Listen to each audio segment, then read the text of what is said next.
പുലർച്ചയ്ക്ക് 3 മണിക്ക് ഒരു കംപ്ലയിൻ്റുമായി എത്തിയിരിക്കുകയാണ് ജിൻഡോ.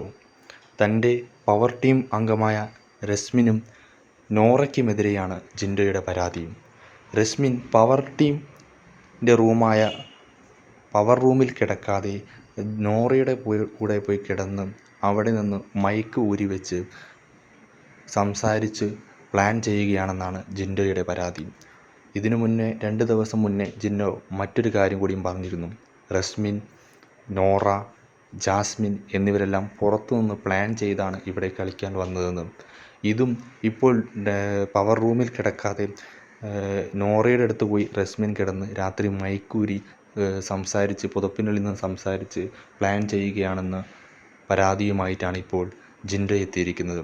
രാത്രി പോലും ഉറങ്ങാതെ തൻ്റെ ഗെയിമിനെക്കുറിച്ച് ചിന്തിച്ചാലോചിച്ച് കൂടുതൽ പ്ലാനിങ്ങോടെ മുന്നേറുകയാണ് ജിൻഡോ. ജിൻഡോയുടെ ഈ പരാതിയുമേൽ ലാലേട്ടൻ വന്നതിന് ശേഷം എന്താണ് തീരുമാനമുണ്ടാകുക എന്ന് കണ്ടറിയാം.